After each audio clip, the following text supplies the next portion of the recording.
Alors, c'est quand même une surprise, ces recettes fiscales qui se jouent en France du ralentissement économique. C'est près de, tenez-vous bien, 50 milliards d'euros d'impôts, de taxes, de cotisations supplémentaires qui vont rentrer dans les caisses de l'État cette année. Bonjour Raphaël. Bonjour David, bonjour à toutes et à tous. Raphaël Legendre, journaliste à l'Opinion. Ça, c'est une surprise, c'est 50 milliards d'euros. C'est Bercy qui a communiqué sur ce chiffre?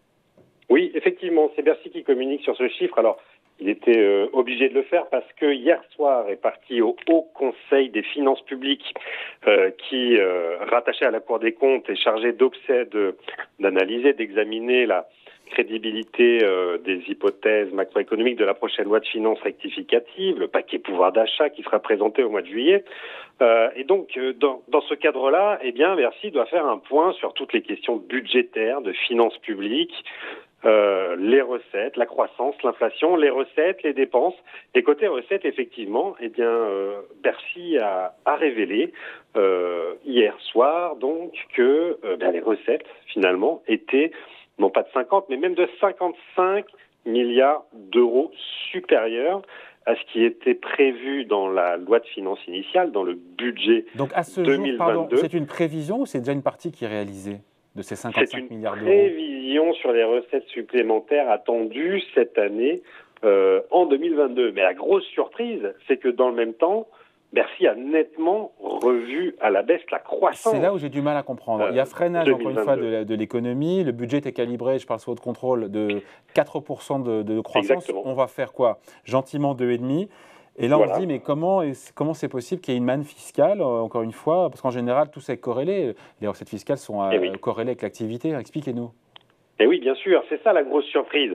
Eh bien, c'est qu'en réalité, en dépit du ralentissement très net de la croissance qu'on a notamment connu en début d'année au premier trimestre, souvenez-vous, croissance zéro, l'activité a même un peu reculé et pourtant l'emploi, lui, a continué de progresser. On continue de créer des emplois, les différents chefs d'entreprise qui passent sur votre plateau font tous la même expérience de ces pénuries de main-d'œuvre. Donc l'emploi se porte bien et c'est cet emploi, la progression de l'emploi, la baisse du chômage qui est pourvoyeur de recettes pour l'État, pourvoyeur d'abord et avant tout de cotisations sociales. C'est le premier moteur de cette cagnotte en quelque sorte, mais aussi de l'impôt sur le revenu, explique Bercy. Donc ça, c'est un premier moteur.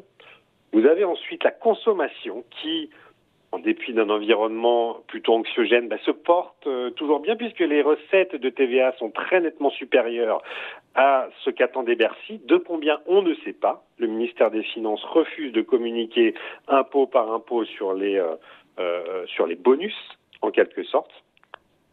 Mais c'est le deuxième moteur. Et le troisième moteur, c'est l'impôt sur les sociétés, ce qui est une bonne nouvelle pour nos entreprises. Ça veut dire qu'elles font de la marge, des bénéfices. Mais là, il y a un petit effet calendaire qui est que le dernier acompte de l'impôt sur les sociétés qui est déclaré en fin d'année 2021 n'est payé qu'en 2022. Or, déjà 2021... Bercy avait noté une très forte augmentation, et notamment de l'IS, du fait d'une croissance qui était elle aussi supérieure à ce qu'on pouvait attendre. Donc on récupère en quelque sorte cette queue de comète de la belle activité 2021, une activité qui, on sait, a pris ensuite un gros coup de froid sous les effets combinés de trois éléments. Le premier, il faut se souvenir qu'on avait une vague de Covid en début d'année qui avait un peu ralenti l'économie. Le deuxième, c'est bien sûr la crise ukrainienne et l'invasion de l'armée russe. Et la troisième, eh bien, c'est la politique zéro Covid de la Chine qui, au mois de mars-avril, a reconfiné toute une partie de son pays, et notamment Shanghai et le port de Shanghai, ce qui a entraîné de grosses perturbations dans les supply chains, dans les chaînes d'approvisionnement mondiales, et qui a pesé sur la croissance mondiale. Juste, Raphaël, on parle de prévision de la part de Bercy, de recettes fiscales supplémentaires, impôts, cotisations, taxes, etc. Mais quelle est la part de réalisé, puisqu'on est déjà quasiment à la moitié de l'année? Pour être sûr que, je pose la question, pour être sûr que ce ne soit pas une prévision qui soit démentie par les faits, et au final, on n'est pas 55 milliards de surplus de recettes fiscales, mais qu'on est beaucoup moins. Oui, oui, on relèvera les compteurs à la fin de l'année, mais pour l'instant, ce sont bien des recettes engrangées supplémentaires. Par exemple, l'IS qui a été déclaré sur le dernier acompte de 2021 est un IS qui est sûr et certain. Sur la TVA, ce sont par contre des prévisions. Sur l'emploi, on se base aussi sur les prévisions de création d'emplois, 115 000 créations d'emplois cette année, mais qui permet de faire des prévisions de recettes assez solides au final. Ouais. Et on espère que ces prévisions seront très solides parce que cet argent, en réalité, il a déjà été complètement dépensé par l'État. On est effectivement au milieu d'année, mais la semaine prochaine, Bercy va présenter le fameux paquet pouvoir d'achat dont on entend parler depuis des semaines. On n'a pas de chiffres, mais on se dit que tout mis bout à bout, on sera autour de 25 ou 30 milliards d'euros, non? Oui, voilà, quand même. Les chiffres sont à moitié révélés par Bercy, qui veut attendre la semaine prochaine. Mais enfin, on sait qu'on sera aux alentours de 25-30 milliards d'euros. Et effectivement, il y a quelques négociations qui se passent en ce moment en coulisses, notamment avec les oppositions, pour voir comment faire voter ce texte au Parlement. Il faudra peut-être quelques concessions qui coûteront quelques milliards supplémentaires. On parle d'une trentaine de milliards d'euros au maximum. Cette trentaine de milliards d'euros sera puisée dans les surplus de ces recettes fiscales. Et les 50 milliards restants permettront en réalité de maintenir... Non, pas les 50 restants, les 20 restants.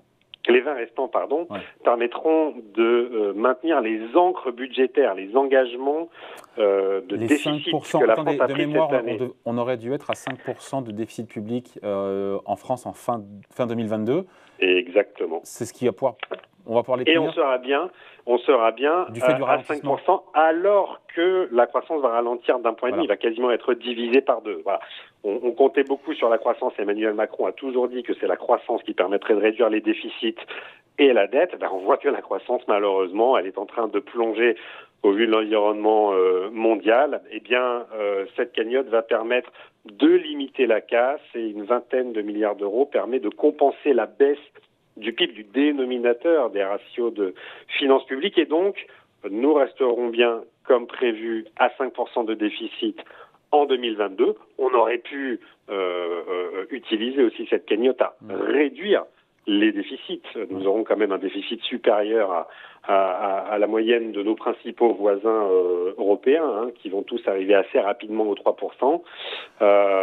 Mais le gouvernement a fait le choix de maintenir les ancres en dépit du ralentissement de la croissance. Donc, 30 milliards pour résumer, 30 milliards sur la lutte contre l'inflation et le paquet pouvoir d'achat pour les ménages et à peu près 20 milliards pour compenser le ralentissement de l'économie. Attention Raphaël, le terme cagnotte, il est très connoté. Je ne sais pas si Bercy apprécierait. Ça fait sauter Bercy au plafond, bien sûr, mais comment appeler autrement ce pactole de plusieurs dizaines de milliards d'euros qui n'était pas prévu? C'est une bonne nouvelle pour les exécutifs, c'est une des rares bonnes nouvelles pour les exécutifs d'ailleurs.